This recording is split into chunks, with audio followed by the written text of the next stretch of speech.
Warhammer 40k is massive, confusing, and sometimes straight up overwhelming. But don't worry, because in the next 15 minutes, I'm going to break down everything that you need to know about Warhammer 40k, the factions, the lore, and why fans are so obsessed with it. Think of this as your crash course into the grim darkness of the far future where there is only war. So first, what even is Warhammer 40k? Warhammer 40,000, often shortened to Warhammer 40k, 40k, or just Warhammer, is a miniature tabletop wargame developed by Games Workshop. It's a game where players collect, assemble, and paint miniature models, then use them to wage wars on the tabletop. Beyond the game, though, 40k is also a vast fictional universe with expansive lore that is explored through books, video games, comics, and even TV. At its core, Warhammer 40k is a unique blend of science fiction and gothic fantasy. It's a grimdark future where humanity is spread out across the stars, but instead of a utopic society like Star Trek, all they found was endless war, superstition, and decay. The galaxy is a brutal, dangerous place where numerous ancient evils stir, and hope is a forgotten concept. In the 41st millennium, there is only war. The 40,000 in the title refers to the 41st millennium, which is roughly 38,000 years in the future. The timeline of 40k is incredibly expansive, but here are the key areas that you need to know. Starting off with the Age of Strife from the years M25 to M30, it was a period of galactic anarchy and technological regression after the collapse of humanity's first interstellar empire. Then we have the Great Crusade from the years M30 to M31. The Emperor of Mankind unites humanity and conquers the galaxy with his superhuman Primarchs and their Space Marine legions. And then we have the Horus Heresy in the years M31. It's the most pivotal event where half of the Primarchs, led by Horus, betray the Emperor, plunging the Imperium into a galaxy-spanning civil war. This is where the Emperor of Humanity is mortally wounded and placed on the Golden Throne, where he still resides today. Following the Horus Heresy, we have the Age of Imperium in the years M31 through M41. The galaxy has suffered under the oppressive rule of the Imperium of Man for 10,000 years, desperately clinging to survival against countless threats. Now bringing us to the present, we have the Indominus Crusade. After the galaxy is torn in half by a massive warp rift, Lord Commander Guilliman, who's a resurrected Primarch, leads a crusade to reclaim lost Imperial worlds. Now that you're caught up with everything that brought us to where we are today, who are the major players that make up this grimdark universe? Well, let's break them down in each of their individual grimdark glory. The Imperium of Man is a galactic empire of 1,000,000 worlds, home to untold trillions of human beings, some estimate to be in the quintillions, but it's rotting from the inside out. The Imperium is the largest faction, but it's a decaying, superstitious, and brutally oppressive regime. It's founded on the worship of the God Emperor of Mankind, who has sat mortally wounded upon the Golden Throne for 10,000 years. His light guides their starships, but his doctrines are used to justify the burning of billions. To be human is to live in the cruelest and most bloody regime imaginable. The Space Marines, also known as the Adeptus Astartes, are the Angels of Death. They're genetically engineered, psycho-conditioned, transhuman super soldiers clad in power armor. Each Marine is a walking tank, a master of strategy, and the Imperium's ultimate weapon. They're organized into self-sufficient chapters of 1,000 warriors, and they know no fear. Then we have the Astra Militarum, or the Imperial Guard. This is the human face of the world. The Guard is the largest army in the entire galaxy. They're composed of countless ordinary men and women who are thrown into the meat grinder. They win not with superior skill, but with overwhelming numbers, massive artillery bombardments, and legions of iconic tanks like the Le Mans Russ. They are the hammer of the Emperor, holding the line with faith, bayonets, and sheer grit. Now we have the Sisters of Battle, or the Adepta Sororitas. They're the military arm of the Imperial Church. They are armies of orphaned warrior nuns clad in power armor who fight with a holy triniter of Bolter, Flamer, and Melta. Their faith is so pure and absolute that it can manifest as literal miracles on the battlefield, protecting them from harm and setting their enemies ablaze. Then we have the Adeptus Mechanicus, who are based on Mars. These are the cybernetic priests of the machine god, the Omnissiah.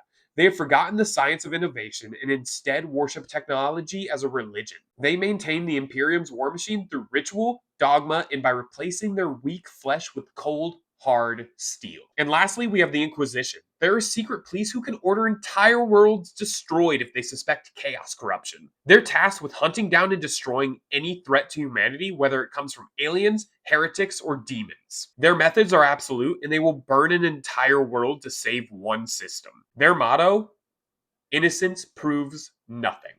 And then you've got the Chaos factions. Chaos is the psychic reflection of rage, ambition, and the despair of all living things. It's a corrupting extra-dimensional energy realm that was given sentience in the form of the four Chaos Gods. The four Chaos Gods, we have Khorne, who is the blood god of rage, honor, and slaughter. Nurgle, the Plague Lord, god of despair, decay, and rebirth. Then we have Zenich, the architect of fate, the god of magic, change, and scheming. And lastly, the newest of the Chaos Gods is Slanesh, the prince of pleasure, the god of excess, perfection, and hedonism. Then we have the Chaos Space Marines.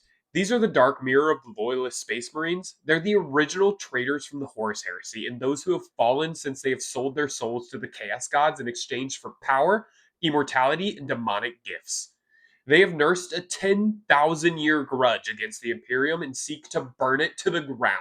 And for the last set of factions, we have the Xenos. The Imperium's creed is suffer not for the alien to live, and they have good reason for it too. The galaxy is filled with ancient and terrifying alien species. First, let's break down the orcs. They're a barbaric green-skinned fungal race that lives for nothing but the thrill of a good fight. They're a force of anarchic nature, building ramshackle war machines from scrap and wielding weapons that only work because of their collective psychic belief that they should work. When enough orcs gather for a fight, it creates a psychic crusade of violence and destruction known as a Wog Field. Now we're moving on to the Eldar, also known as the Eldari. They're a dying ancient race of elegant and psychic space elves. They once ruled the galaxy, but their own decadent excesses birthed the chaos god that devoured their empire and now hunts their souls. The survivors live on starships the size of continents called craft worlds, walking a tightrope of extreme discipline to avoid damnation, all while fighting to guide the galaxy away from a dark fate. The Drukhari are the twisted cousins of the Eldari. To prevent their souls from being consumed by the gods they created, the Drukhari must feed on the pain and suffering of others. They are sadistic space pirates, slavers, and artists of torture who launch lightning-fast raids from their dark city in another dimension, taking captives back for their horrific arenas and flesh labs. And then we have the Tyranids, or the Great Devourer. The Tyranids are an extragalactic insectoid hive fleet guided by a single terrifying consciousness, the hive mind. They don't want to conquer you, they want to eat you. They descend on worlds in swarms of biological monstrosities, consuming every last scrap of biomass to create more Tyranids before moving on, leaving nothing but a barren, lifeless rock in their wake.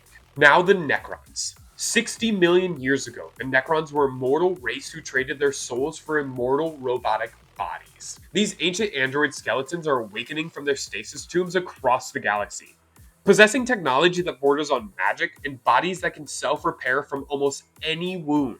They see all other life as a temporary infestation on their rightful empire and seek to reclaim it. Lastly, we have the Tau Empire. They're a young, dynamic, and technologically advanced race with a seemingly noble philosophy of the Ta'uva, or the greater good. They believe in unity and progress and invite other races to join their expanding army. They're known for their sleek battlesuits and powerful railgun technology. But there's a dark side to the Tau. Their society is a rigid caste system, and those who refuse to join the greater good are often re-educated or eliminated with cold efficiency. And that's the factions of the 40k universe at a glance. Humans, literal gods, and aliens all locked inside of an endless war. At its heart, Warhammer 40k isn't just about cool miniatures, although they are cool. It's a setting built on some incredibly dark and profounding themes that make the universe so compelling. Religious fanaticism is one of its biggest themes. The Imperium's state religion is a zealous worship of the Emperor as a god, which is used to justify countless atrocities. In his name, entire worlds are sacrificed, and anyone deemed a heretic, mutant, or alien is purged with righteous fire. Then we have technological stagnation. Humanity has largely forgotten how its advanced technology works in the past 10,000 years, and relying instead on ritual and superstition to maintain it. Think of it this way, an engineer is less of a scientist and more of a priest, anointing machinery with sacred oils and chanting litanies to appease the machine spirit within. Loss and decay. The galaxy is in a constant state of decline, with humanity having lost so much of its former glory and knowledge. Every grand cathedral is built upon the ruins of a more advanced age. And every hard-won victory is just a moment's respite in a slow, inexorable slide into darkness.